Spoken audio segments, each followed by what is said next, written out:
Vertigo. Anna had always been afraid of heights, but lately, her fear had taken on a more sinister form. Every night, the same nightmare plagued her sleep, falling through an endless void while pale, elongated hands reached for her from the darkness.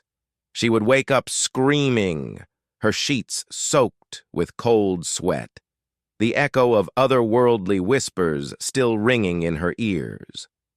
When her parents announced their summer trip across America, Anna felt an inexplicable sense of dread. Something deep within her screamed that this journey would change her forever. She begged them to reconsider, but her pleas were dismissed as mere anxiety. If only they knew the truth, that for the past month she had been seeing things. Shadows that moved against the light, reflections that didn't quite match reality. And always, that feeling of being watched from above. Their first stop was the Grand Canyon. As they drove through the Arizona desert, Anna noticed how the rock formations seemed to twist into faces when viewed from the corner of her eye. The car radio kept picking up fragments of strange, staticky whispers between stations. Her mother blamed it on poor reception, but Anna could have sworn she heard her name being called in ancient guttural tongues. The canyon itself was like a massive wound in the Earth's surface, stretching endless miles into the blood-red horizon. As the sun began its descent, the shadows in the depths seemed to writhe and dance, forming patterns that hurt Anna's eyes if she looked at them too long. The tourist crowds thinned out, leaving only a handful of people on the observation deck. "Let's take a photo on the skywalk," her mother suggested, pointing to the horseshoe-shaped glass bridge extending over the abyss. Anna's heart nearly stopped when she saw her mother's shadow. It was impossibly tall, its limbs bent at unnatural angles, and for a split second, it turned its head to look at her independently of her mother's movements. I'd rather stay here," Anna stammered, but then felt something ice-cold brush against the back of her neck. She spun around, but there was nothing there except the faint impression of frostbite on her skin. A sudden wind rose from the depths of the canyon, carrying with it the smell of decay and something else, something ancient and malevolent. The wind didn't just blow, it seemed to whisper words in a language that made Anna's teeth ache. Her favorite hat, a birthday gift from her late grandmother, was snatched by the gust and carried toward the edge of the platform.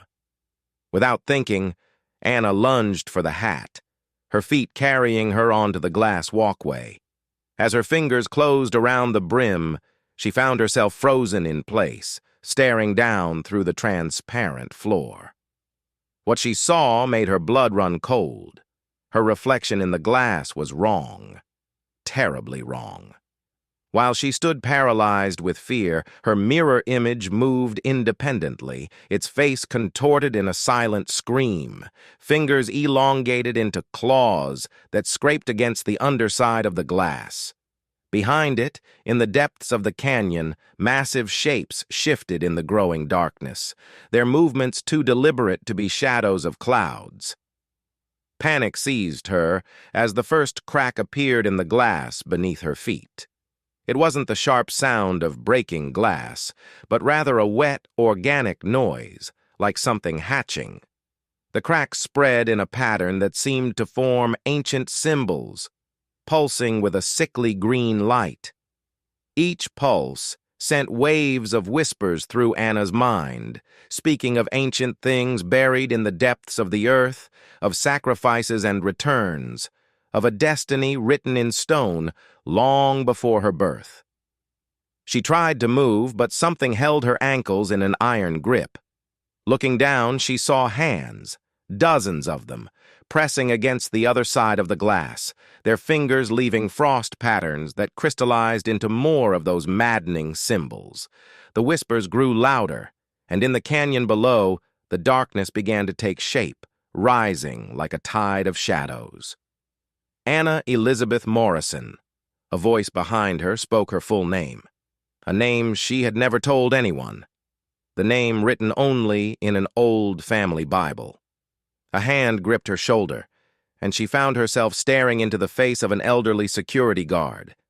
His eyes held the same ancient wisdom she had seen in her dreams, where a mysterious figure had tried to warn her of something she could never quite remember upon waking.